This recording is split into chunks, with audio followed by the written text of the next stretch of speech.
ವೀಕ್ಷಕರೆಲ್ಲರಿಗೂ ನಮ್ಮ ವಾಹಿನಿಯ ದೈನಿಕ ರಾಶಿ ಫಲ ವಿಶೇಷ ಕಾರ್ಯಕ್ರಮಕ್ಕೆ ಸ್ವಾಗತ. ಇವತ್ತಿನ ಈ ವಿಡಿಯೋದಲ್ಲಿ ನಾವು ವರ್ಷ 2026 ರ ಜುಲೈ ತಿಂಗಳಿನ 10 ಮತ್ತು 11ನೇ ತಾರೀಕಿನ ದಿನಗಳ ಸಿಂಹ ರಾಶಿಯ ದೈನಿಕ ಫಲಗಳನ್ನು ತಿಳಿದುಕೊಳ್ಳಲಿದ್ದು, ಇಲ್ಲಿ ಈ ದಿನಗಳು ಸಿಂಹ ರಾಶಿಯ ಜಾತಕದವರ ಪಾಲಿಗೆ ಹೇಗೆ ಸಾಬೀತಾಗಲಿವೆ ಅನ್ನೋದೆಲ್ಲವನ್ನ ಇಲ್ಲಿ ವಿಸ್ತಾರ ರೂಪದಲ್ಲಿ ತಿಳಿದುಕೊಳ್ಳೋಣ. ವಿಡಿಯೋ ಪ್ರಾರಂಭಿಸುವುದಕ್ಕೂ ಮುನ್ನ ಎಂದಿನಂತೆ ನಮ್ಮ ವಿನಂತಿ ಎಂದರೆ, ನೀವಿನ್ನೂ ನಮ್ಮ ಚಾನೆಲ್ ಸಬ್ಸ್ಕ್ರೈಬ್ ಮಾಡಿಲ್ಲವೆಂದರೆ ಈ ಕೂಡಲೇ ನಮ್ಮ ಚಾನೆಲ್ ಅನ್ನು ಸಬ್ಸ್ಕ್ರೈಬ್ ಮಾಡಿ.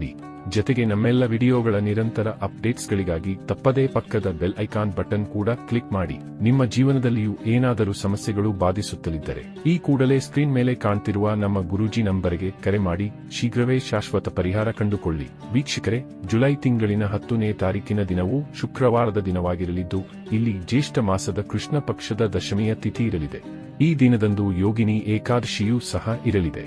ಹಾಗೆ ಈ ದಿನದಂದು ಭರಣಿ ನಕ್ಷತ್ರದ ಗೋಚರದ ಜೊತೆಗೆ ಧೃತಿ ಹೆಸರಿನ ಯೋಗವಿರಲಿದೆ. ಚಂದ್ರದೇವನು ಈ ದಿನದಂದು ಸಂಜೆ 6:44 ಮೇಷರಾಶಿಯಲ್ಲಿ ಗೋಚರಿಸಲಿದ್ದು, ಆ ನಂತರದಲ್ಲಿ ವೃಷಭ ರಾಶಿಗೆ ಪರಿವರ್ತನೆ ಹೊಂದಲಿದ್ದಾನೆ. ಈ ದಿನದಂದು ಸೂರ್ಯದೇವನು ಮಿಥುನ ರಾಶಿಯಲ್ಲಿ ವಿರಾಜಮಾನನಾಗಿರಲಿದ್ದಾನೆ. ಈ ದಿನದಂದು ಅಭಿಜಿತ ಮುಹೂರ್ತವು ಬೆಳಗಿನ 11:59 ಹಿಡಿದು ಮಧ್ಯಾಹ್ನದ 12:54 ಇರಲಿದೆ. ಇನ್ನು ಜುಲೈ ತಿಂಗಳಿನ 11ನೇ ತಾರೀಕಿನ ದಿನವೂ ಶನಿವಾರದ ದಿನವಾಗಿರಲಿದ್ದು, ಇಲ್ಲಿಯೂ ಕೂಡ ಜ್ಯೇಷ್ಠ ಮಾಸದ ಕೃಷ್ಣ ಪಕ್ಷದ ದ್ವಾದಶಿಯ ತಿಥಿ ಇರಲಿದೆ. ಹಾಗೆ ಈ ದಿನದಂದು ಕೃತಿಕಾ ನಕ್ಷತ್ರದ ಗೋಚರದ ಜೊತೆಗೆ ಗಂಡ ಹೆಸರಿನ ಯೋಗವಿರಲಿದೆ.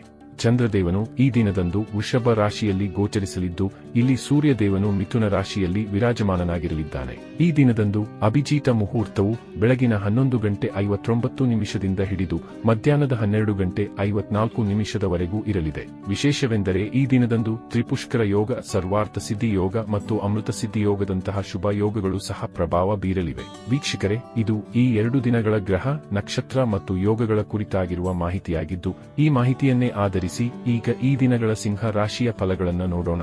ಮೊದಲಿಗೆ ಇಲ್ಲಿ ಜುಲೈ ತಿಂಗಳಿನ 10ನೇ ತಾರೀಕಿನ ದಿನದ ಸಿಂಹ ರಾಶಿಯ ದೈನಿಕ ಫಲಗಳನ್ನು ತಿಳಿದುಕೊಳ್ಳುವುದಾದರೆ, ಈ ದಿನದಂದು ಚಂದ್ರದೇವನು ಭಾಗಶಃ ಮೇಷರಾಶಿಯ ಮೂಲಕ ನಿಮ್ಮ ಭಾಗ್ಯ ಭಾವದಲ್ಲಿ ಅತ್ಯಂತ ಸದೃಢನಾಗಿ ಗೋಚರಿಸಲಿದ್ದಾನೆ. ಹೀಗಾಗಿ ಈ ದಿನದಂದು ನೀವು ಎಲ್ಲ ರೀತಿಯ ಸುಖ ಸೌಲಭ್ಯಗಳಿಂದ ಪರಿಪೂರ್ಣರಾಗಿ ಕಂಡು ಬರಲಿದ್ದೀರಿ. ಈ ದಿನದಂದು ನಿಮ್ಮ ಮನೆಗೆ ಬೆಲೆ ಬಾಳುವ ವಸ್ತುಗಳು ಆಗಮಿಸಲಿವೆ.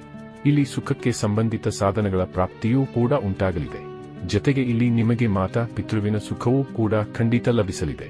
ಈ ವಿಶೇಷ ದಿನದಂದು ನಿಮ್ಮ ದಾಂಪತ್ಯ ಜೀವನದಲ್ಲಿಯೂ ಖುಷಿಯ ಆಗಮನವಾಗಲಿದೆ. ಇಲ್ಲಿ ನಿಮಗೆ ಪರಿಪೂರ್ಣ ದಾಂಪತ್ಯ ಸುಖದ ಪ್ರಾಪ್ತಿಯೂ ಕೂಡ ಉಂಟಾಗಲಿದೆ.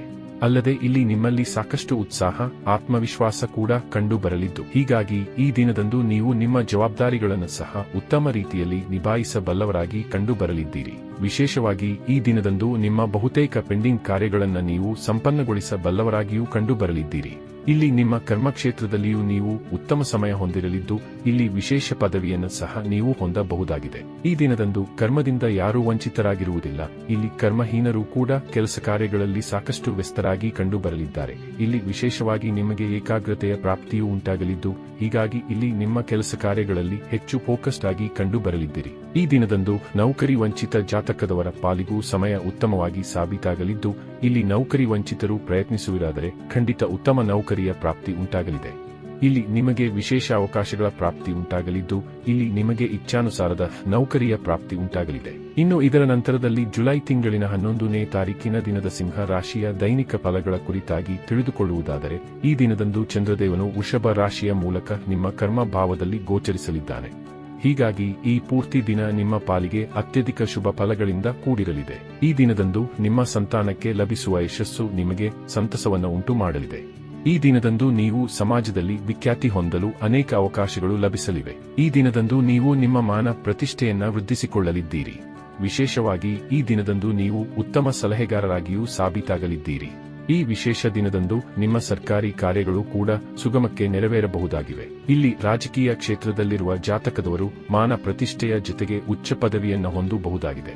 ಈ ವಿಶೇಷ ಸಮಯವು ನಿಮಗೆ ನಿಮ್ಮ ತಂದೆಯ ಕಡೆಯಿಂದಲೂ ಲಾಭವನ್ನು ದೊರಕಿಸಿಕೊಡಲಿದೆ. ಇಲ್ಲಿ ನಿಮ್ಮ ತಂದೆಯ ಸಹಕಾರದ ಜೊತೆಗೆ ಅವರ ಪ್ರೇಮವು ನಿಮಗೆ ಲಭಿಸಲಿದೆ. ಇಲ್ಲಿ ಸಮಯ ಸಾಕಷ್ಟು ಉಚಿತವಾಗಿರಲಿದ್ದು, ನಿಮ್ಮ ಪೂರ್ವಜರಿಗೆ ಸಂಬಂಧಿತ ಆಸ್ತಿಯ ಬಗ್ಗೆ ವಿಚಾರ ವಿಮರ್ಶೆಯನ್ನ, ಪೂರ್ವಜರ ಆಸ್ತಿಯ ಕುರಿತಾಗಿ ದೊಡ್ಡ ನಿರ್ಧಾರವನ್ನು ಸಹ ಹೊಂದಬಹುದಾಗಿದೆ. ಇಲ್ಲಿ ನಿಮಗೆ ಆಮದು ರಫ್ತು ಕ್ಷೇತ್ರ, ಐಟಿ ಕ್ಷೇತ್ರದಿಂದಲೂ ಭರಪೂರ ಲಾಭದ ಪ್ರಾಪ್ತಿ ಉಂಟಾಗಲಿದೆ. ಈ ದಿನದಂದು ನೀವು ನಿಮ್ಮ ಗ್ರಾಹಕರನ್ನ ಸಹ ನಿಮ್ಮತ್ತ ಆಕರ್ಷಿತರನ್ನಾಗಿಸಬಹುದಾಗಿದೆ.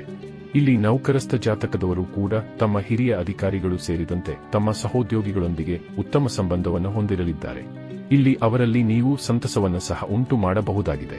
ಒಟ್ಟಾರೆಯಾಗಿ ಇಲ್ಲಿ ಈ 2 ದಿನಗಳು ನಿಮ್ಮ ಪಾಲಿಗೆ ಲಾಭದಾಯಕವಾಗಿ ಸಾಬೀತಾಗಲಿದ್ದು ತಪ್ಪದೇ ಈ ಸಮಯದ ಸದುಪಯೋಗ ಪಡೆದುಕೊಂಡು ಮುನ್ನಡೆಯಬೇಕು. ವೀಕ್ಷಕರೇ, ಇದು ಈ 2 ದಿನಗಳ ಸಿಂಹ ರಾಶಿಯ ದೈನಿಕ ಫಲಗಳ ಸಂಪೂರ್ಣ ಮಾಹಿತಿ.